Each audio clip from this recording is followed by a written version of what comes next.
there, Scary Parrish. Welcome to the Eye on College Basketball Podcast, where we sometimes discuss camel fighting, dodo birds, and leaky black. The Eye on College Basketball Podcast, it is presented by Jersey Mike's, a sub above. Matt Norlander is here with me. If you're watching on YouTube, you know what to do to that like button. Shouts to Brandon Davies. And if you haven't yet subscribed to the CBS Sports College Basketball YouTube channel, please also do that while you're here. Norlander, it's March. We made it. We made it to March. It's now March 2nd.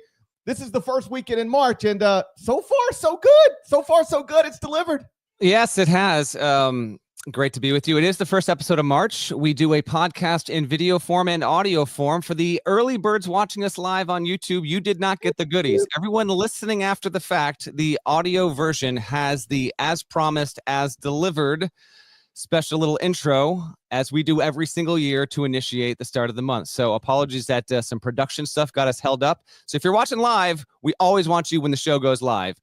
But if you go back and listen after the fact, I got a good old thing. I spent my entire Sunday building. I hope you enjoy it. I'm sorry we couldn't have it ready to go when we went live on YouTube. Let's talk some hoops. Let's get this thing going in the SEC. That's where Auburn secured the outright league title this weekend, thanks to a couple of different things. A 94-78 win at Kentucky, and then Alabama 79-76 loss at Tennessee. Bruce Pearl jumped on Twitter. He did a WDE and a VFL, War Damn Eagle, Vol for life. Norlander, we'll talk about Jamal Mashak's buzzer-beating three-pointer. We'll do that in a moment. Let's focus on Auburn first. 27-2 overall, 15-1 in the SEC, 16-2 in Quadrant 1. I think you agree with me, but push back if you don't. I am of the opinion that Auburn has locked up the number one overall seed in the NCAA tournament. The Tigers could lose to Texas A&M on Wednesday, could lose to Alabama next weekend to close the regular season, and then could lose their quarterfinal game, which is their first in the SEC tournament, and they'd still be 27-5 overall, 16-5 in Quadrant 1. That would still be the best resume in the country. To be clear, I don't think they're losing their next three games. I don't think they're ever losing again. Maybe never. All right. You just put the hex on them. You did this to UConn in the preseason. Look how that went. They might not ever lose again. But my point is, even if they lose every game they play between now and Selection Sunday, they should be the number one overall seed in the NCAA tournament. You agree? Yes, we agree. They won't lose three in a row. But in the weirdest hypothetical ever, if Auburn were to go 0-3 from now through the end of the season before Selection Sunday, Auburn would still be the number one overall seed. They can't be caught. They've been assured of it, and it is rare. I don't want to say it's never happened because I'm sure it has. Just no team springs to mind where a team 2 weeks out from Selection Sunday could honestly and practically claim to have locked up the number one overall seed. There is no drama with that race this year. So like I said, they have 16 Quadrant 1 wins. Just to make sure everybody understands the numbers. Nobody else in the country right now has more than 10 Quadrant 1 wins, and literally nobody in the country has enough Quadrant 1 wins already on the resume and enough Quadrant 1 opportunities going forward based on current projections where they could get to 16 Quadrant 1 wins. You put it perfectly. Nobody can catch them. They're the outright SEC champs. They will be the number one overall seed in the NCAA tournament, and then we'll see where it goes from there. Let's get to Knoxville. Final score, Tennessee 79, Alabama 76. Mashak won it at the buzzer. Let's watch it. I think you got it queued up. Let's watch it together and then try to figure out what Alabama was doing on UT's final possession. Mashak's got to go. He will fire. He wins it! Jamaal Mashak wins it! Okay. What was Alabama doing on that final possession? Well, there's a lot to get to on that final possession. Akpara, I'm not going to get up in arms around it. I did see where was the moving screen that wasn't called? Yeah, I don't care about that. It wasn't quite egregious enough for me. Rick Barnes admitting afterward, I didn't even see it because I was trying to call timeouts. And actually, there was a lower level camera that caught him on a diagonal, and he is furious. He is furious because he's like, he's like screaming, I want the timeout. He doesn't get it, and the ball's in the air, and Mashak hits it. It's great. You can see, if you pause it perfectly, there's a moment where the ball's going in, and Rick is still pissed off because he didn't even want the shot to be taken. So just a funny scene. And on the other side, Nate Oates was really hard on himself in the press conference, like saying, I thought my guys outplayed their guys for 39 and a half minutes. And then I did not put my guys in a position to win. I let my players down. I think he was a little hard on himself. But I do love it when people take responsibility, hold themselves accountable, raise a hand and be like, yo, that's on me. I messed that up. It's something I try to talk to my children about. It's something I try to remind myself of. I like it. Alabama fans could spend all night long complaining about how that game closed. But once your coach, who is obviously awesome, raises his hand and say, hey, I'm gonna go ahead and beat you to the punch. I messed this up. I did not my job is to put my guys in a position to win, and I did not do that. Once the person you were gonna say that about has already said it about themselves, I don't know what else you're supposed to say. I not only do I like it when people do that, I think it's effective. And so I do think Nate was a little hard on himself, but I enjoyed him saying what he said. I hope it's effective because Bama's a good team. Next two games are really, really tough against potential 1 seeds or projected 1 seeds in Florida and Auburn. I said on HQ Saturday night in studio, I actually don't know if it'll matter if Bama's a 1 or a 2 with this kind of team, the way it plays, good offense. It's just okay from 3-point range, but obviously lets them fly early and often. We'll see. They should have won the game. They got outscored 7-0 in the final 30 seconds. They had, I actually, not giving a damn who wins or loses the game.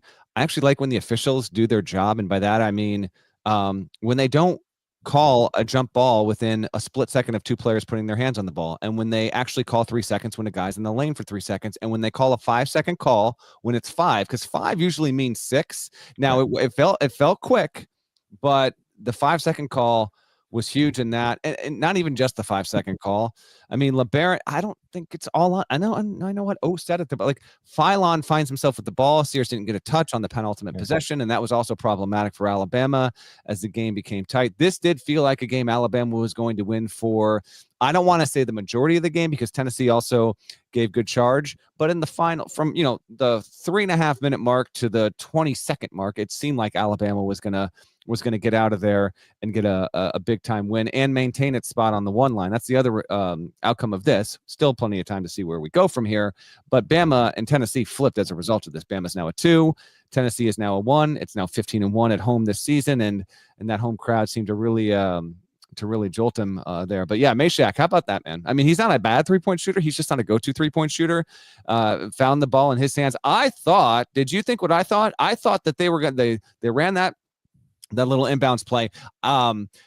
Barnes wanted the timeout. I thought the plan was going to be have the guys go whatever way they were going to go, some curl out, some flare here, some flare there, and then they get it at half court, and then they were going to call timeout. That's just not what happened, and Meshack suddenly found himself with plenty of air to breathe, and then, he just went up, ran into it, and it just settled into the hoop, too. It wasn't even like a clean, hard swish. Interesting as hell game. It lived up to the billing in terms of top 10 kind of teams. Only matchup this season scheduled on the books between these two. Good on the Vols. They're a 1 seed now. Bama, just hope that like this kind of loss, it just doesn't have some sort of compound effect. I don't know if it'll have carryover. You got 2 really good teams waiting, so I don't know if like losing this game the way they lost it will have any true threads connecting to the next one against Florida or the one after that against Auburn. But damn, you had it and you let it get away. Yeah, LeBaron Philon looked like my little guy in his basketball games, just going to dribble it straight into 4 people for better or worse. We're going straight into 4 people for better or worse. My little guy's leading his team in scoring, but he's not the most efficient player. We've nicknamed him Caleb Love. He's the Caleb Love he's the Caleb Love of second grade private school basketball. My sons, we don't have to get too off track, but my kids both had Saturday games, and they both have the opposite problem. Now they're 9-6, and this is the first season they've ever actually played organized hoops. I guess I did a little last year. They dribble, and then they get to about what would be the top of the key, so to speak, and then they just pick up the ball and they just start looking to pass. They won't. I'm like, get to the lane, dribble into traffic. No, they just pick up the ball and they freeze. My son has never looked to pass, not once. Oh, there's a guy on one of them. There's a kid. He's a good player, but I'm like, this little pass the damn ball. That's what they're saying to my son. They're like, we got it. You can make more shots than the rest of the kids, but like you should pass it every once in a while. We're working on it. With the Philon thing was whatever. Then Meshack hits the shot, and I tweeted this, and I genuinely believe it because he just they might have been wanting to call a timeout, but like once you're just sort of casually bringing the ball up the court and nobody is stopping you. I mean, he just walked it up the court like, okay, this is cool. Is there anybody else on the court with me? Or am I just out here by myself? Because everybody just backed up. They just backed up. And we saw it with Trey Holloman last week. And then Meshack on Saturday. Those are comfortable shots for those guys. They take them every day in practice. As I tweeted, Steph Curry has had every basketball player in the world taking 30 and 35 footers for a decade plus. You have never been to a shoot around or a practice where you didn't watch players shoot balls from deeper than that. All of them. The 7-foot centers, the 5'11" point guards, they all take that shot. Even if they're just goofing around, it's a comfortable shot. It doesn't mean it's a high percentage shot. It's just they're very comfortable taking it. And the days of just saying, hey, he's 35 feet out or he's 33 feet out, it's a clean look, but who cares? He's 33. I think that's got to be over. Like, you need to disrupt that a little bit, because just giving a guy, we watch English students every weekend make a half-court shot uncontested. They're not even basketball players. They're just like history students. All right. You can't just give up a clean look like that. And I think Alabama probably knows that with the benefit of hindsight. Yeah, I know. I mean, it's a hell of a way to lose a game, to just blow it like that. Because you're on the road, you had the opportunity, but I don't think lesser of Alabama's chances to be a team that makes a deep run in the tournament and all of that. Sears had a really good game. I mentioned it going into it over the weekend. I wanted to see how he was going to play against Ziegler and how Tennessee was going to try and clamp him down. He wound up having himself a nice matchup. And if Alabama had won, we might be talking about him, and we would be talking about him in even more glowing terms. Maybe like getting back to maybe first-team All-American kind of status. He had 24 points in this one, 4 assists, 2 rebounds. But if you watch the game, he was critical. He was, I don't want to say he was carrying Alabama, but he seemed to just be directing the way the game was going in favor of the Tide for a good portion of that. As a result, the Tide have now lost 2 of 3. Prior to this, they had beaten Kentucky and Mississippi State at home. They've got Florida at home on Wednesday. And speaking of, and this is the last thing we'll touch on in the SEC, then we'll move on. But there is one more notable result. And just to be clear, we've got this thing formatted where we're going to get to bubble teams later. And so this is not the Arkansas portion of the SEC. That'll be later. But one more notable result involving non-bubble teams in the SEC: Florida 89, Texas A&M 70. Florida keeps itself in contention, for a 1 seed, even if Jerry Palm would not have the Gators as a 1 seed today. If you're interested, right now they're Auburn, Duke, Houston, and Tennessee. And that would also be my top 4 in the top 25 and 1. But Florida remains in position to grab a 1 seed if they close strong. A&M, that's 4 straight losses for the Aggies. It's a team that was in the top 10. Yeah. Now they're in a 4-game losing streak. We got to get a new version of Wade Taylor. We thought Wade Taylor, the 4th version, was excellent, and we were happy with it. It's broken now. We got to upgrade. We got to get a Wade Taylor 5.0. He's 14 of 50 from the field in this 4-game losing streak. Wade Taylor the 4th is broken. It's time. We've been through this before. I remember when Wade Taylor the 1st stopped working. We got Wade Taylor the 2nd, and now we were up to Wade Taylor the 4th. I don't want to upgrade him. I'd like to see him turn it around, but it's 4 straight losses. It's tough. Yeah, I was wondering if this version of A&M was going to be held off until maybe like SEC tournament, NCAA tournament. Maybe they can fix it, but if Phelps and Taylor aren't producing, A&M is just not a top 25 team. You mentioned it, 4 losses in a row. This is also their largest loss of the season. Now, Florida's a really good team, so keep that in mind as well. A&M has not beaten a top 10 team this season, and it only managed 3 assists in this game, Parrish. That was the fewest dimes in a game for A&M in 11 years overall. Credit to Will Richard. Back-to-back 25-point games. He had never done that in his career until these past 2. Thomas Houck had 17 as well. He did well for himself in Florida in keeping its resume on a 1 seed level. Before we get out of the SEC segment, just a couple. Well, just let me real quick. I'd push back just a little bit on. We push it back on. You said Texas A&M's not a top 25 team when they don't play. When Phelps and oh, that's fine. Okay, so you qualified. Okay, I was just going to say they are still very comfortably in the top 25. Yeah, but when they're not playing well, like this isn't even, it's not even close. Like if they're not connecting on their shots, like they're not. So okay, right, yeah, that's what it was. Okay. The Kentucky thing, there's a news hook. So we talked about Auburn, but Jackson Robinson's college career is over. So Kentucky doesn't have him. They lost 94-78. So that's notable for UK because he was their second leading scorer, and that was a headline. Like, he didn't go win the game playing, but Pope said it afterward. He confirmed that he was out for the season. And also, so there's that from that game. Janai Broome didn't even need to have a good game, and Auburn routed Kentucky. I thought that was notable because Miles Kelly went for 30, and it was just the latest. We don't have to go right back into Auburn, but I did want to at least mention that Auburn had the kind of game against a really good team on the road where the best player didn't play well, and it still looked like the best team in the country. So how many more of these do we need? How many more times we got to see Auburn do this? I got asked by a couple of folks in the HQ studio on Saturday, who would you take to win the tournament? I was like, I actually don't like taking the overwhelming favorite a lot. But if we started the tournament tomorrow, I would have to take Auburn. I especially after what I saw them do today, I couldn't not take the Auburn Tigers. So anyway, just a note there. Yeah, I think whether you're looking at resume stuff or just using your eyeballs, like, that looks like the best team in the country. I know it's not clear cut in the predictive metrics, but the resume is undeniable. And just when they just beat everybody's brains in. It's like, here they are against another top 25 team. Boom. Rupp Arena's Rupp Arena. Boom. Doesn't matter. Like, they're great. They are great. Let's go to the Big East.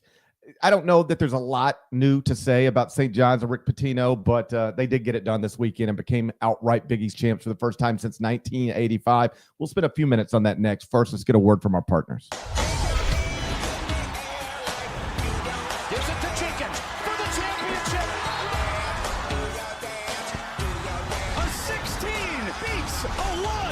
From sweet to elite to the Final Four.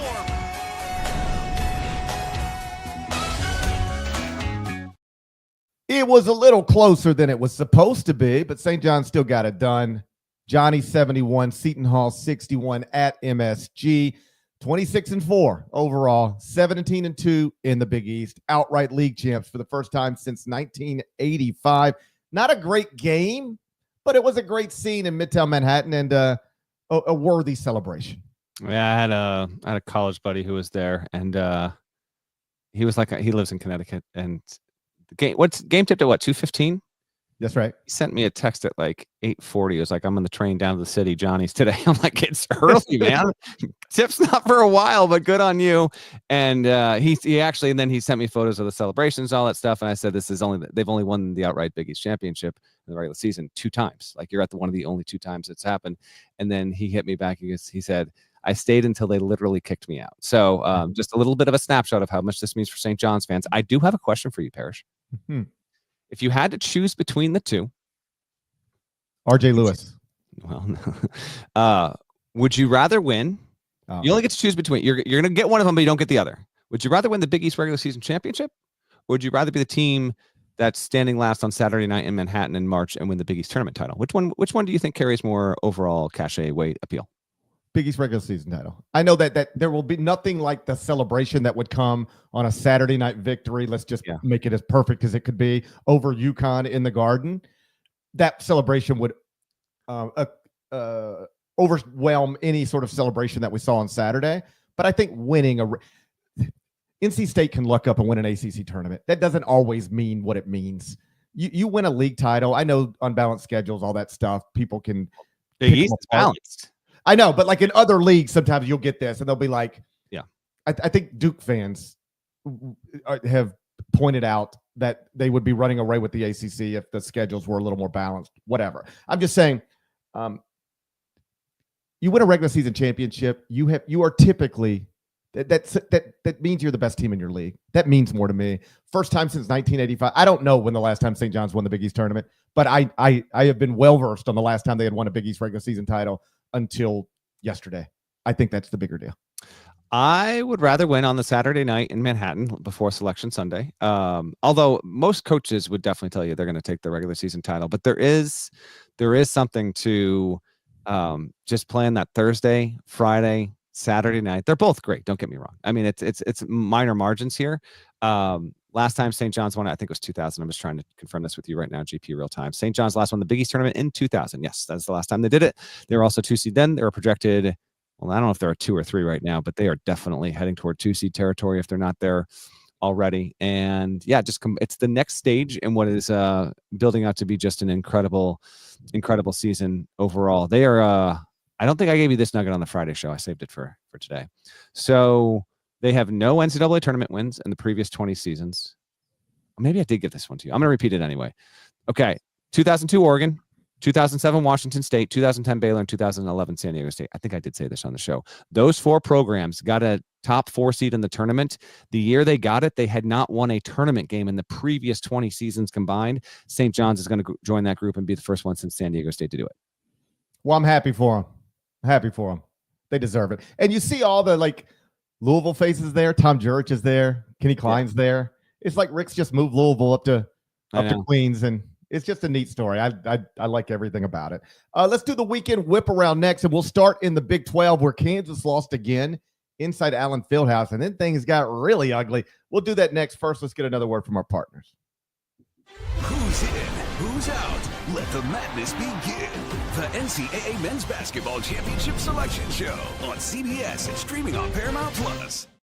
Final score, Texas Tech 78, Kansas 73. That was inside Allen Fieldhouse. So the Jayhawks are now 19-10 overall, 10-8 in the Big 12, down to a 6 seed according to Jerry Palm. Worth noting, Zeke Mayo was 1 of 7 from the field in the loss, and then his social media got really, really ugly, and he decided to expose the people who were messaging him, and it resulted in Bill Self releasing a statement through the Kansas athletic department.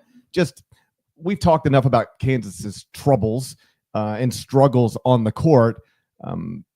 This is a new chapter in that story. The day where some KU fans, and let's be clear, the overwhelming majority of Kansas fans or any other fan base would never send stuff like this or do things like this. These are just the weirdos. But there are weirdos out there, and that's some ugly stuff to read.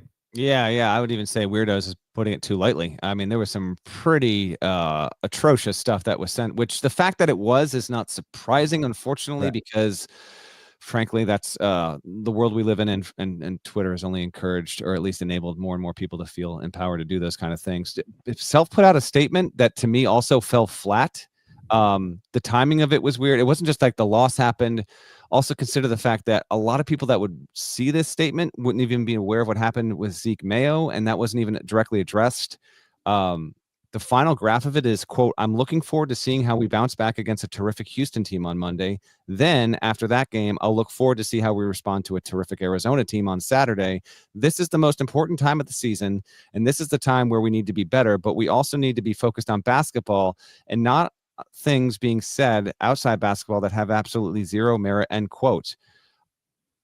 When I saw he had released a statement, I'm like, Zeke Mayo grew up near that campus and suffered some pretty terrible language directed his way, if not outright threats.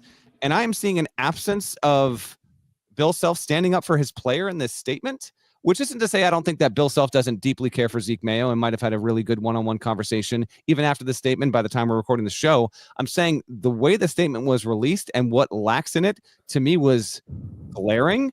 And it's just another thing in this bizarre Kansas season. You know, they get beat at home by a good Texas Tech team, and there's all the things that with that, whatever. They're gonna have the worst seed by far under Bill Self, and they're just they're sliding away. And it's bad enough to take a loss the way they did and have the past few weeks the way they have. This, from a PR standpoint, this seems like it was overall mishandled by Kansas. Yeah, it was just the statement was just strange. Like, it almost read as if it was a transcript from an opening statement of a press conference, as opposed to like, let's release a statement. Like, I'd never seen somebody release a statement to say, in part, I'm looking forward to the next game against Houston. And then after that, there's a game against Arizona, and I'm looking forward to that one too. It was just like, what? Mm-hmm. I would have edited the statement and maybe made some adjustments, but whatever. I, like you, was not surprised that those types of direct messages or just flat out comments exist. Like, I don't get called some of the things Zeke Mayo got called, for obvious reasons. But like, we all get called ridiculous stuff every day on social media. If you have any sort of following, there are people who are going to say the meanest shit to you every single day. I am a firm believer that none of this is healthy for us as a people, not just basketball players or basketball analysts. I mean, just as people. We are not supposed to feel we're not supposed to feel 400 people telling us how great we look or how exciting a vacation looked. We're not supposed to get that feeling. That's weird. And then we're also not supposed to get 400 people telling you how terrible you are when something doesn't go well. Like, that's a weird feeling too. And you just think about in real life, how often has anybody ever walked up to you in real life and said, "Hey, are you Matt Norlander?" And you say, "Yeah." And they go, "You suck at your job. I hate you. Like, you're the worst. And I don't even know how you get paid to do this." It hasn't happened yet, but I feel like you're talking it into existence. So thank you. No, I'm just saying, like, that has probably, I've been walking around doing this job for decades. All right. And meeting people randomly who consume my work.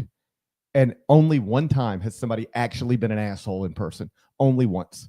Because that's not the way people treat each other in real life, broadly speaking. But on social media, it's every day.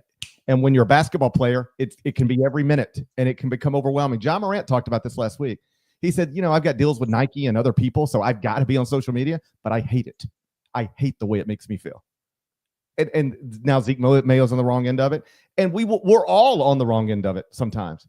14-year-old girls who love their new dress are on the wrong end of it sometimes if, enough people don't like the dress as much as they liked it. It's a bad place. It's bad for us.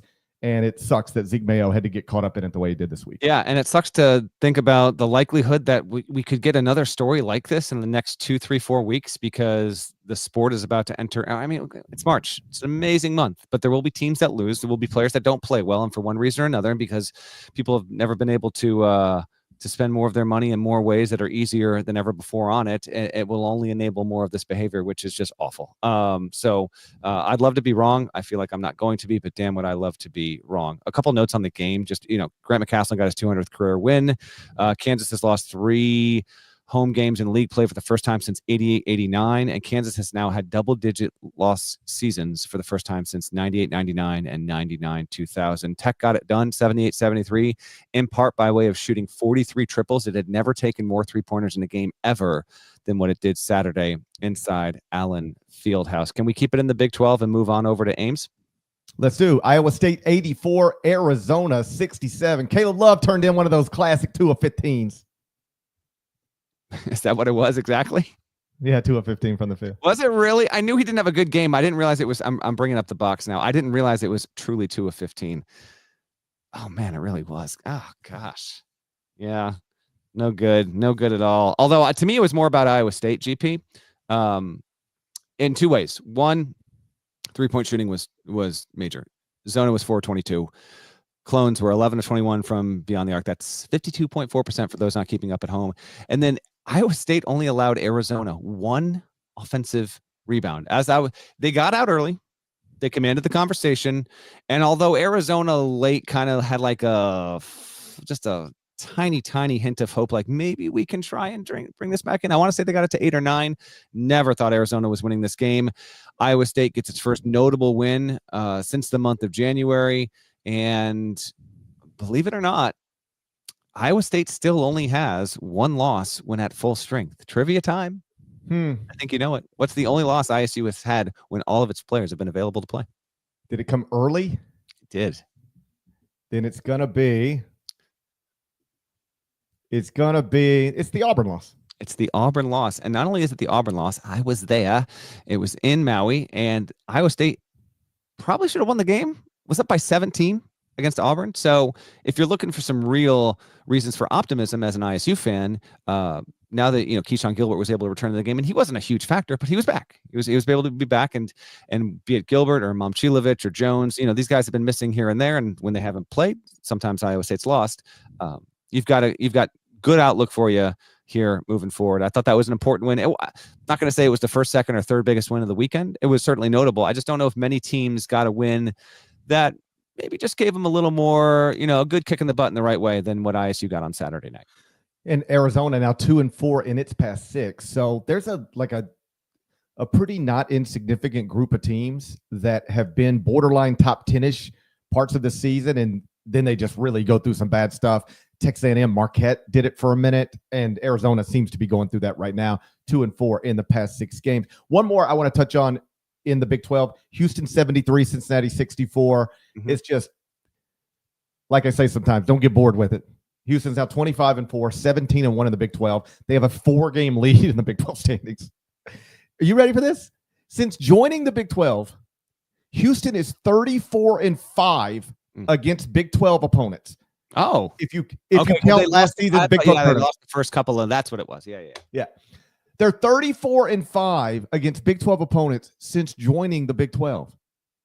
This is a program that came out of the AAC and entered the quote toughest league in the country, and they have dominated it for 2 straight years.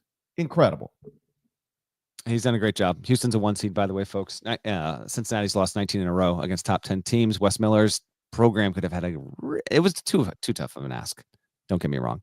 If Cincinnati had won it, this is why Cincinnati's not in the bubble. Chat we'll have in just a few here because this game seemed like a fait accompli. Note from our CBS Sports Research Department. The Pacific Coast Conference, which went on to become the Pac-8 and the Pac-10, Pac-12. So by definition, a power conference. In 1922 and 1923, Idaho joined the Pacific Coast Conference. That was the last time, if you even want to include this is how they designated it. Houston's the first team since Idaho, more than 100 years ago, to join an existing major conference. The idea that there was a major conference in the 20s is just hilarious to me. Well, whatever. It took trains. It took 5 days to get to games. That was the last time a team joined and won it in back-to-back years. Any major conference. So, Houston, you got that going for you. For all intents and purposes, GP, what Houston's doing has literally never been done before.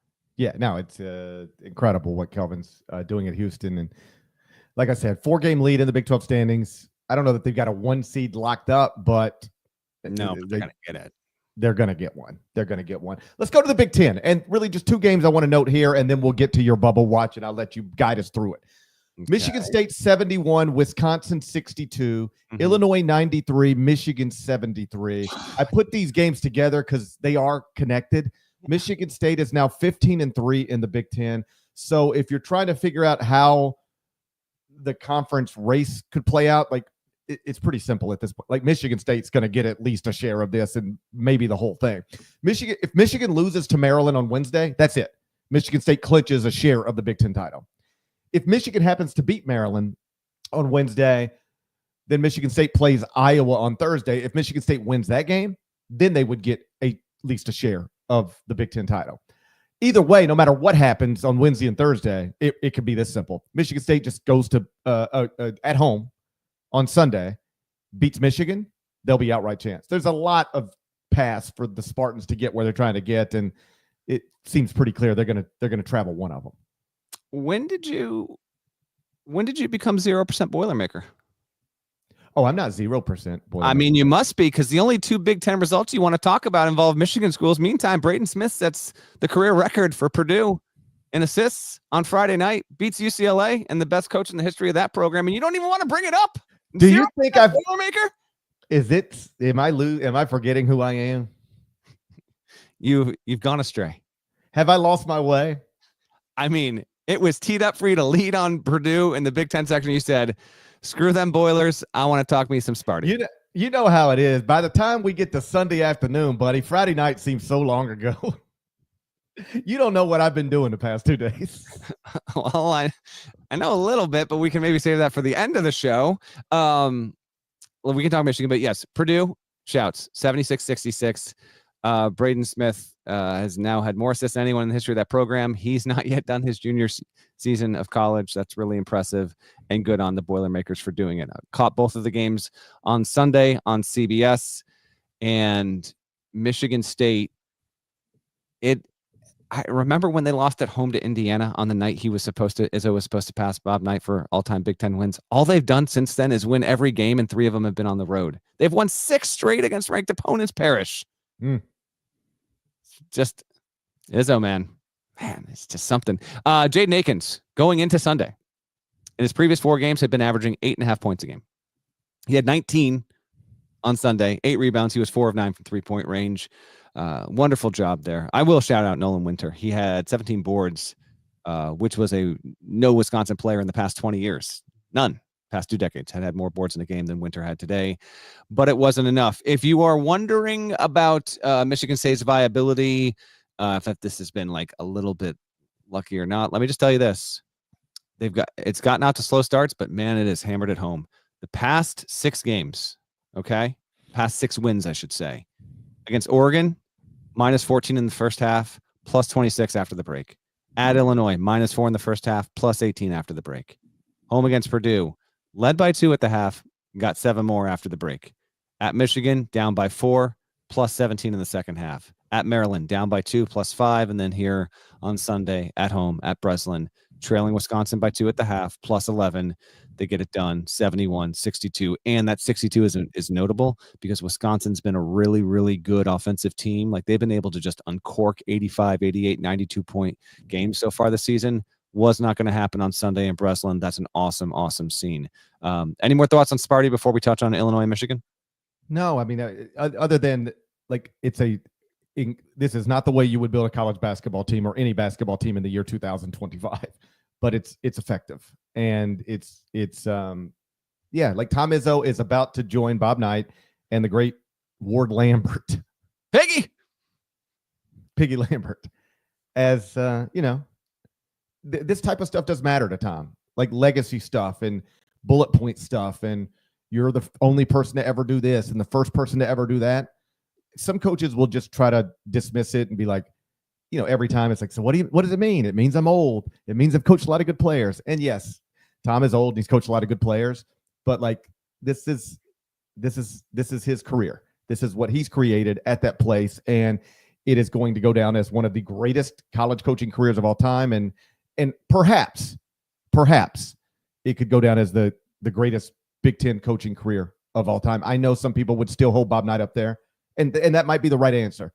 But I think Tom is getting enough bullet points on his Wikipedia page where you can start to make a creative argument for him if you want to. He is, it appears a week away from being not only an 11-time Big Ten regular season champ, but it'll be an outright one if things go the way they should go. Illinois got itself right, and boy, oh boy, Michigan didn't find itself in a 1-possession game, and so we know how that was going to go. If it was 93-73 at the finish. If the score was 76-73, Michigan would have won the game, but that's not how it went. Illinois went nuclear on Michigan. As now, by the way, Illini have won 9 straight against the Wolverines, and Illinois, when it can get 3, I'm not even saying it needs to get the 3 to go down at an abnormally good rate. Just don't be awful from beyond the 3-point arc. It seems to just crack open some new daylight for Brad Underwood's team, and he must feel like a pressure valve was released after watching the way his team went and played on the road Sunday and getting this win. Because Illinois, averaging more points per game than any team in Big Ten play, and it was able to step in and winning by 20. It got its biggest win, or at least handed Michigan its largest loss in league play in basically 4 years. I thought that was notable. And from our CBS Sports Research Department, this is a good nugget. Today was the second largest road win by an unranked Illinois team against a ranked opponent on the road since 1954. That was the last time they had won by at least 20, and that they beat Iowa back in 54. So that's how notable it is to have an unranked Illinois team go on the road, play a ranked opponent, win by 20 plus. You almost never see that. Good little juice there for Illinois. Michigan, got your butt whooped, no doubt about that. Unfortunately, but still a fine team, and we'll see if they can respond. I'm looking at it right now. GP Michigan's next game. I know you mentioned it before, but yeah, okay. So Michigan home against Maryland. Take care of that. Needed to, and then you got Sparty next Sunday on CBS. I'm a believer in Illinois as it pertains to that's the type of team that I would bet on outperforming its seed, because it's going to be seeded in a way that takes into account all of these losses, but all of those losses, they were not at full strength, they were not healthy, they were not feeling wonderful. I'm a believer in Illinois in terms of they have a higher ceiling than their unranked status might suggest. What I'm not a big believer in is when stuff like happened today happens, and then people say things like, well, if they shoot it like that, yeah, well, they don't shoot it like that. All right. I mean, yes, if they go 14 of 37 from three every game going forward, they're going to be tough to deal with. It's a 30% three-point shooting team. They're not going to go 14 of 37 consistently, or maybe ever again. So, like, it's March 2nd, I just, today, that is something that happened in a game today. But if that is the key to Illinois being that's not a real key. That's just something that happened, I think. Do you disagree? Whoa. I wasn't looking at what happened. I almost knocked my mic over. I didn't have the show in front of me, so it was hilarious to listen to that happen. Like most people are going to experience listening to that. I didn't know. For all I knew, you were like falling over in your chair. No, I went like this and then the mic actually like it was like I looked like Axl Rose, when he do something with the mic. So, and by the way, just so people don't think I'm out here double cupping. There we go. Scissor. No, this is my little guy Lou made me this. He wrote me a little note on it too. Yeah. He is so tired of me coughing that he jumped on TikTok and found out ways, like little tricks to make you stop coughing. And he found a Jell-O recipe, and he followed the recipe and made me a Jell-O-like drink. Yeah. And that's what I'm drinking. This is not alcohol. This is a Jell-O infused drink that has coated my throat, according to TikTok. So if I sound better today than I said it on Friday, you do. Credit Lou. Credit little Lou. He has questionable shot selection sometimes on a basketball court, but buddy, can he make you a Jell-O drink that'll keep you from coughing? Just the very notion that you're like, son, I want you to hop on TikTok and fix my illness. I mean, no, I didn't. That's not what happened at all. He came to me with this. I walked downstairs and he was standing over a bowl with Jell-O, and had the iPad out, and he was making the concoction. How sweet is that? It was sweet. And that is sweet. The avenue to getting there, I might have some reticence over, but regardless, you do sound better. And there we go. Love Louie. There we go. Love to see it. Your general point, I do agree with. Before we get into the bubble stuff, I'm going to be clear about something about a team that we're not going to have listed in the bubble. Actually, two of them. Two teams that are not in the bubble discussion. Because I don't think Gonzaga was on the bubble going into the weekend. I think it was just narrowly off. And now I think these two teams both locked up their situations. I think Gonzaga winning at San Francisco, it's a lock. It's going to make the tournament. 26 years under Mark Few. Didn't even make a game of it. They won late on Saturday. Bada bing. They're going to be in. Seeding situation. That's a discussion for another time. Hell, maybe it's a discussion for Monday's TV or Tuesday's pod on TV. We'll wait and see on that. The other one is Vanderbilt.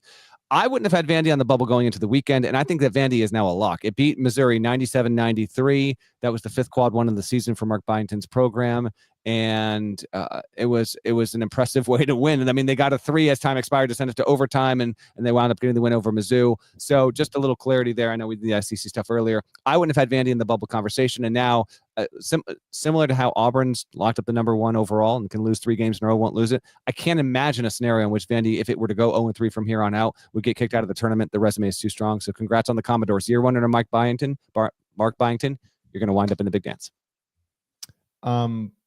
Yeah, I agree with you. I think Vanderbilt's there now, and there's a list of guys who have just killed it in year 1. Pat Kelsey at Louisville, Mark Pope at Kentucky, although that's getting complicated now because of the injury stuff. They've dealt with stuff, and now Jackson Robinson's done for the season.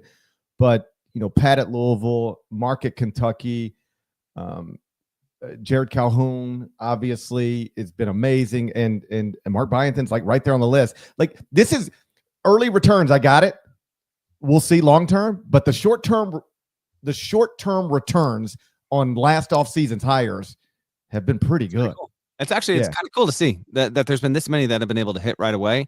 That can sometimes exacerbate the situation in other places where the seat might be hot. Let's do a little bubble watch, GP.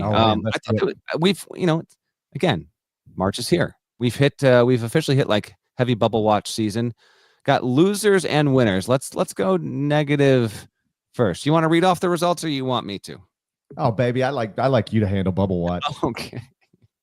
Okay, I'll I'll stroll through it here. I would say these were the notable bubble situations over the weekend. And then I'll read them all. You tell me where you want to take it. Mm-hmm. Arkansas loses 72-53 at South Carolina. Let's stop right there for a second. Okay, you want to stop right there? Okay, let's stop right there. Because what the hell happened in South Carolina? In the name of Devin Downey, what went down on Saturday? John, my God, you had fought yourself all the way back to a point to where I gather Seth Greenberg was on TV talking about it's one of the greatest coaching jobs of John Calipari's career. You don't need to go there. Is it, because he did. Okay, I love Seth Greenberg, and I mean that sincerely. Like, I think he's always been great to me. He's one. You can't keep getting contract extensions at ESPN if you're not good at your job and you don't treat people well, right?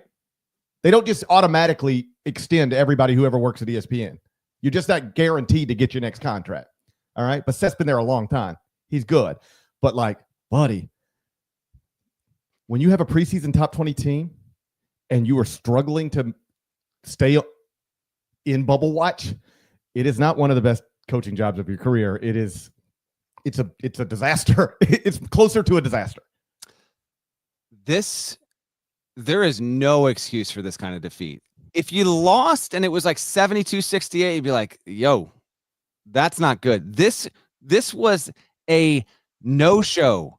Capital N, capital O, capital S, capital H, capital O, capital W. No show by Arkansas. Which South Carolina was up by as many as 35 points in this game, Parrish. One of those where I didn't have the game on right when it started. I turned it on and the score didn't even compute in my mind because I thought it was flipped the other way around. Like, I thought Arkansas had the lead, and I triple taked. I'm like, there's no way. Yes, there is a way. This is actually happening right now. What in the damn world is going on? Arkansas it was so bad. Now, we really didn't get more than one game into this bubble watch situation before going in, but you know what? This was so bad that at halftime, Arkansas logged 14 points. That was the fewest points and a half by Arkansas in the play-by-play era, which goes back to 96-97. And it was the fewest points, same for a John Calipari coach team, regardless of where he had been. And then they couldn't make up the difference after the break. South Carolina, you know what? Good on them. They're the worst team and a really good SEC. This was only their second league win of the season. Colin Murray-Boyles absolutely feasted on Arkansas. The tape is an embarrassing watch for the Razorbacks. I don't know. Like, some of these teams, I'm going to tell you whether I think they're in or out right now. I don't know if Arkansas is in after this. I'm so disgusted by the loss. I want to say it should be out. And you know what? I'm looking at resume metrics average at 48.3 right now. This team's got to be out of the field. They're 6-12 in quad 1 and quad 2. They can't be in the field right now. I cannot be convinced that they are actually in after a loss of this magnitude. Now, they can get back in and play their way back in. They've got Vandy on the road on Tuesday. You win that, okay, now we might be talking home against Mississippi State. So they still have room, but this was so glaring and so embarrassing that I think on principle you just knock them out of the projected field in the hearing. I don't think you can make determinations based on principle. The principle being a lopsided loss to South Carolina. I understand. I'm declaring it now. I understand the sentiment. I don't know that it's actual criteria, but I totally get the sentiment. The sentiment makes sense. All right, the rest of the losers. Oklahoma lost at home 87-84 to Ole Miss. Texas lost at home to Georgia. Now, Georgia's a winner. We'll get to them in a second, but Texas loses 83-67. Nebraska. Minnesota walked into Pinnacle Bank on Saturday, and Nebraska lost. George Mason was barely a bubble team, but it lost to Duquesne, so it's at-large hopes are officially kapoof for the Patriots, and now the A-10, in order to be a two-bid league, it's going to need like VCU to continue, but not win the A-10 title game, and then a Mason or someone else to win the auto bid. And then West Virginia did not win on the road against BYU, bubble team. It took a loss there. So where you want to go with any of those results, what stands out to you the most? I think the biggest one is Georgia over Texas, only because it doesn't feel like Texas is just fighting to get to the NCAA tournament as much as Rodney Terry might be coaching to try to keep his job. And that's like one of those things where through February you hear whispers, and then you get to the point where people start saying it on TV, and it starts becoming said on podcast, and then you read a 2-paragraph snippet about Texas' latest loss, and there's something in there about hot seat, and we're sort of here. Do you believe that Rodney Terry is coaching for his job right now? I absolutely believe Rodney Terry's coaching for his job. This was in the Norlanders notes section of the overnight on CBS Sports HQ. It was the first thing I mentioned there, just in checking in, doing some temp checks all around the country. No tournament, and that feels 100%. Making the tournament still feels very likely, and even winning a game still feels like there could be a change there. So, that's a really, really good job. Texas is underperforming. You have someone who could wind up being a top 3 pick on your roster right now, and it's really just going to waste.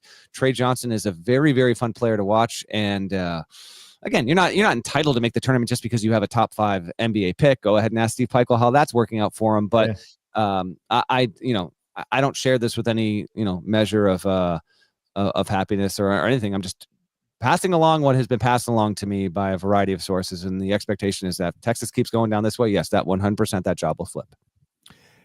Yeah, like you and I have both known Rodney for a long time. We both like Rodney. I mean, I don't want to speak for you. I love Rodney Terry. I've known him for a long time. He got this job. So just understand everything I'm about to say is with no emotion whatsoever. I'm just speaking factually. This is just the truth. When Chris Beard gets removed, it made sense to promote Rodney on an interim basis, and that is what they did. On the day Chris got removed, there was no scenario where Texas thought it was hiring Rodney Terry full-time. Just none, zero. But then he did such a good job the rest of the way that they felt like they had to, whether they had to or not. And if you'll remember, I made this point over and over again. Yes, you did. I said, I understand people keep saying you've got to hire Rodney Terry, but that is not the right way to look at it. You do not need to be hiring somebody because they did a good job for 2+ months with a basketball team that was largely built by somebody else.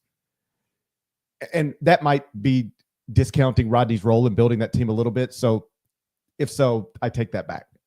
But like Chris Beard was the head coach, that was a team he had largely created, assembled, developed, and brought into the season. And then, Rodney did a really good job with it. But are you hiring somebody because you feel like they're the right guy for the job for the next 5 years? Or are you hiring somebody because they just had a good 2 months with a team that belonged to somebody else, 3 months ago? And so now here we are. You know what they think? They think we hired somebody who we got caught up in the moment, and somebody had a good season on an interim basis, and we just said we've got to promote. And now they're looking already very quickly to maybe undo it. And there's a lesson in there for every other athletic director who goes through something similar. When you get forced into a situation where you have to promote an interim to get through the season, if it's clear cut, like this is the guy I would hire regardless, then sure, that should be considered. But if you're doing it because you just got caught up in a good 2 or 3 weeks or 4 weeks or 2 months even, that can oftentimes be a mistake. It was a mistake when Wichita State did it a few years ago. And now, just again, this is just a fact. Texas is at least considering that it might be a mistake with them right now. Yeah, I remember going into the tournament and hearing that, like, even winning a game or two wouldn't necessarily mean that Rodney Terry was going to keep the job. He winds up getting to the Elite Eight and then losing to Miami, and essentially, was auditioning for the job for 3 months. And what Texas did in the context of that season as it did it, like, it was undeniably impressive. But last season wasn't great, and this season is, it's heading toward, just severe letdown territory. Terry did get the Longhorns to the tournament last season as a 7 seed, didn't break through the second weekend, and now 5-11 in the league. We'll see where it goes from here. Let's go optimistic. Let's go winners. So I'll read them off, and you tell me what one stands out the most to you. What one or two? Xavier beats Creighton 83-61. Indiana, first half of its West Coast swing, beats Washington 78-62. As mentioned before, West Virginia was a loser. BYU was a winner, and it might be Vandy territory. That Cougs, Lockish, kind of 77-56. North Carolina beat Miami 92-73. Heels have won 5 in a row, and they're building an interesting tournament resume. The outermost reaches of the bubble apply in the Mountain West, with Colorado State putting up an eye-popping 93-66 win over a good Utah State team.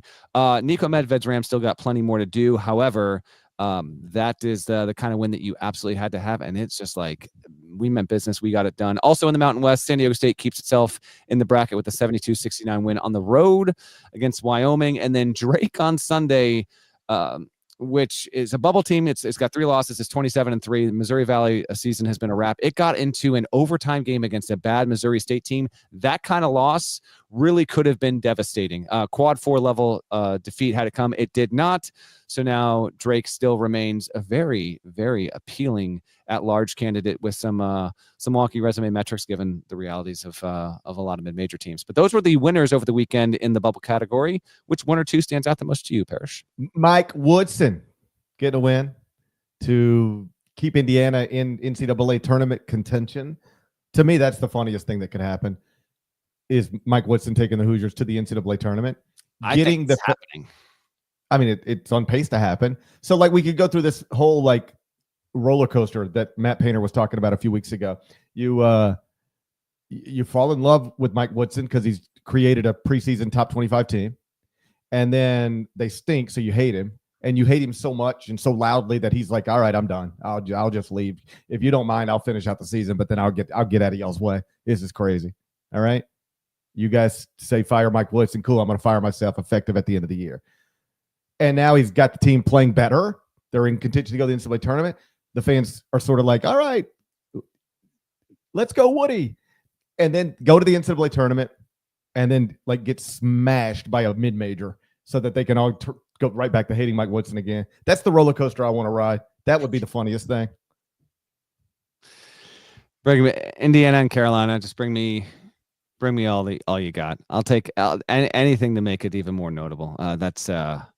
Yeah, I mean, UNC beats Miami. There's nothing to it, but UNC is just plugging along. I got asked a Saturday, can UNC lose to Duke next weekend? It feels like a Friday question for the pod, so maybe save it for down the road. Can it lose to Duke and still make the tournament without winning the auto bid? I was like, actually, I think it might be able to.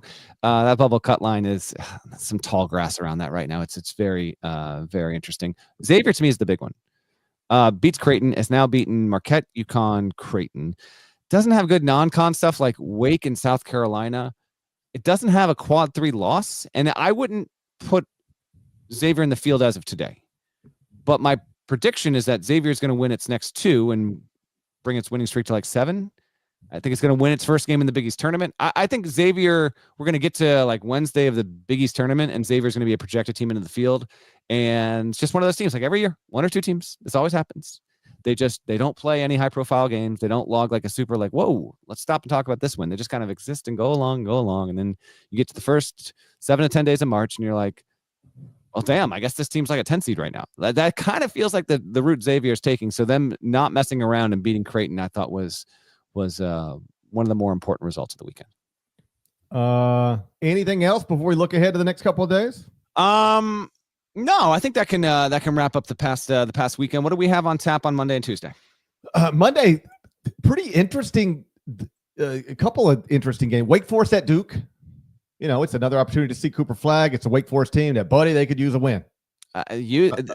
Desperate. I mean, they win it, then we're cooking with gas, and maybe we can even lead the Tuesday show with them. But they got to win it, and Duke's won. Duke's just beating everyone by 30+ points. Can they keep it within 20? GP. We'll see. Kansas is at Houston. That don't seem like the type of place you want to go when you're struggling and having to release statements every other day. This is not where I would want to go right now if I were Kansas. I know, but Bill Self is a really good coach. I never put any Bill Self coach. I know Kansas fans, I know you have not experienced anything like that. Anyone that's over the age of 50, or 45 hasn't ever experienced this. But I would never, ever say that a Bill Self coach team can never win a game against any single opponent. Not that it wouldn't be likely to win. I would never put it at like sub 2%. That's all I'd say. Sure, but there ain't nothing we've seen lately. I know. I'm not saying I think it's going to happen. I'm saying if we were talking about it Tuesday that Kansas won, you know, I wouldn't have to be knocked over with that result. All right. Hey, I'll be watching on Monday night from a hotel room in New York City. On Tuesday, we'll be back on CBS Sports Network at 1 p.m. Eastern. And then later Tuesday night, we're going to have a triple header on CBS Sports Network. I'll be in studio all night with Brent Stover, Ice Young, and Roy Hibbert. Inside College basketball at 6:30 Eastern. Then we got VCU at Duquesne, New Mexico at Nevada, San Diego State at UNLV. So that's 3 games with 3 likely NCAA tournament teams: VCU, New Mexico, San Diego State. Elsewhere on Tuesday night, Texas at Mississippi State. We just talked about Rodney Terry. Every game's a big game for him right now. Auburn at Texas A&M. That would be like the keep an eye on that. Texas A&M on a 4-game losing streak. Auburn blowing out everybody. Keep an eye on that. Or Auburn by 27. Either one. Oh yeah. They could win by 40, but keep an eye on it. If this happens on Tuesday night, we got to open Wednesday show with me saying keep an eye on it. Okay. So let me say it better. All right, let me say it. Make sure I got it for the perfect promo. You ready? Yeah. Norlander elsewhere on Tuesday night. Auburn at Texas A&M. Keep an eye on that one. Texas A&M on a 4-game losing streak. Auburn has already locked up the number 1 overall seed in the NCAA tournament. 2 programs headed in different directions. But keep an eye on that. Cut. All right. What do you think? It's good. What else we got? BYU at Iowa State. Mm-hmm. Hey, BYU. I gather they're playing well because suddenly BYU fans are questioning the top 25 and 1 every morning. So I guess they've been playing well. I guess they're better. Hadn't heard from them all. They found you. Hadn't heard from them all year, but now they pop it up. Now I can't. Most times it's just in the mentions. Every once in a while, I just open my email hoping to get like a. And you've been. What are you hoping to get when you open your email, Parrish? You have been upgraded to seat 2A. Okay. I'm waiting on that email. And instead it's a BYU fan. He's just mad as hell in my email. I'm like, buddy, I'm just trying to check my flight. Delete. How do you handle that? How do you handle emails from people? I mean, it depends on the nature of the email. If it's an angry, incoherent rant with it's an auto delete. What's going on?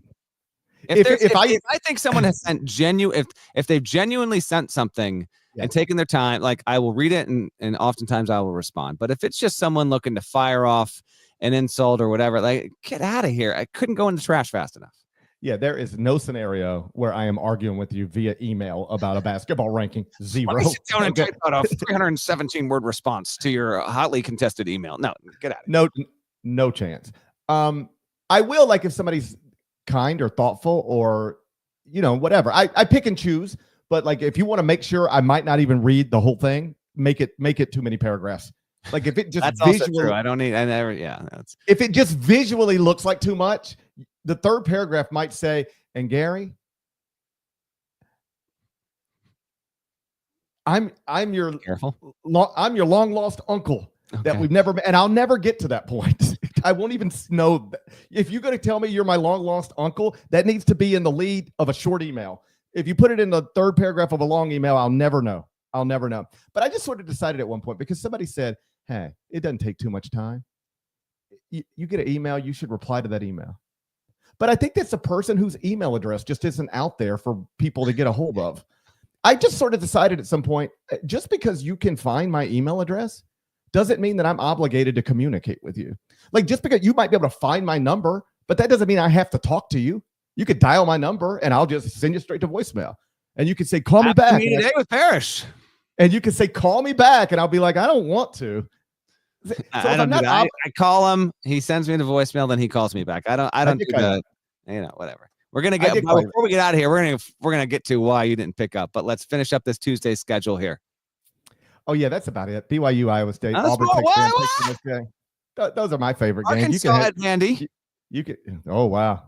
Georgia, don't go lose at South Carolina like Arkansas. There's a Texas plays at Mississippi State. There's a lot out there. North Carolina, don't lose at Virginia Tech on Tuesday night. There's a lot out there. Keep an eye on that. Okay, before we get out of here, Academy Awards are tonight. Right. Called Parrish earlier, just do a little check-in. Hey, here's what I'm thinking. I got this episode intro. It's the first episode of March.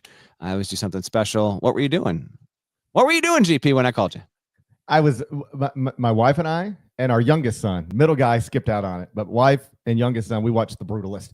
By the way, maybe not built for an 8-year-old. We had to get it. Okay. We had to get him out of there a few times. Spoiler alert, there's a rape scene. Oh my gosh, Parrish. We had to get him out of there at some points, but no, we watched. I just wanted to. My favorite movie that I'd seen this year was Anora, and yet I know The Brutalist is one of the films that seems like it could win tonight. And I was like, let's just watch it. And I have people I respect, friends of mine, who say that was their favorite film of the year. So, oh, buddy, it ain't short. It ain't short. Did you get through it? It's yeah, we got through it. And it doesn't feel, I don't know if this makes sense. It doesn't feel like you're watching the longest movie ever. But you are watching the longest movie ever, but it doesn't feel that way. It's very good. Going into today, here's what I would say. Of the things that I've seen, I would like Anora to win Best Picture. I would like Timothée Chalamet to win Best Actor, and I would like Mikey Madison from Anora to win Best Actress. But after watching The Brutalist today, I still enjoyed watching Anora more than I enjoyed watching The Brutalist. But if The Brutalist wins, totally get it. And if Adrian Brody wins, totally get it. If you see somebody out there saying there's no way that he could have won or that could have won, yeah, there is a way. I just watched it. It's very, very good. He was great. I think the Academy Awards start in 22 minutes. So I hope everyone's enjoying this after the fact. However, I think I might have said this last year, the year before. I went and looked at the Best Picture nominees. Anora, didn't see it. Brutalist, didn't see it. A Complete Unknown, want to see it, still haven't seen it. Conclave, didn't see it. Emilia Perez, haven't seen it. I'm Still Here, haven't seen it. Nickel Boys, haven't seen it. The Substance, haven't seen it. Wicked, haven't seen it. I have seen Dune Part 2. I believe that's also nominated for Best Picture. I did see. Yes. I got in on Dune. Wasn't going to miss that. So I've seen one, but I've been out to lunch on all things Academy Awards. I'll get to it eventually. I just, it gets busy. What do you want from me? I would like to see Timothée Chalamet win just because I loved his performance. I love him. Everything about him. I find him. Cool. Just every time. Cool dude. Seems like a cool dude. I can't deny that. I also loves to gets up and gets some hoops. So he likes to play ball. Seems like the coolest. Every time I've watched a million interviews with him, he just always seems thoughtful, smart, funny, confident, but self-deprecating. Just every characteristic I would want my daughter to look for in a young man if I had a daughter. Like, that's the guy. He seems awesome. And I loved his speech last Sunday night where he was like, listen, I know you're not supposed to talk like this, but I want to be great. I want to be one of the greats. And I know I'm in a subjective field, but like, I want to be an all-time great. And when LeBron James says something like that at a young age, we go, okay, let's go. When Wemby says something like that at a young age, we say, okay, let's go. When Patrick Mahomes says it, I like the idea that we have an actor saying, I want to go down as one of the greats. I put in the work. I've got the talent. I want to be recognized. I know I'm supposed to say, yeah, this, anybody could have won it. And this is, this isn't what really matters, but this does matter to me. I love that. And I hope he gets to deliver a similar speech tonight. Okay. But I'll understand if he doesn't win because Adrian Brody was terrific. Really terrific. All right. For everyone that stuck around to the end, we appreciate you on a Sunday. And if you enjoyed the start of this episode, audio version wise, we'll tag it with one more thing at the end, a little something special at the end of this episode. March is here. And 2 weeks until brackets, folks. Let's go. 2 weeks until Selection Sunday. So much between now and then. We'll have you locked and loaded. Our next episode will be Tuesday, 1 Eastern, CBS Sports Network. That is a show, Gary Parrish. Shouts to Devin Downey. Shouts to Chester, South Carolina. Terry Teagle, he's a legend. Hook, Larnell. Thank you guys once again for watching, listening to the Eye on College Basketball Podcast. If you're not subscribed, please go subscribe anywhere you subscribe to podcasts, Apple, Spotify. More of us than there are of them. That should be reflected in the comments. So please do that. And we will talk to you again Tuesday, 1 o'clock Eastern, live on CBS Sports Network. Till then, take care.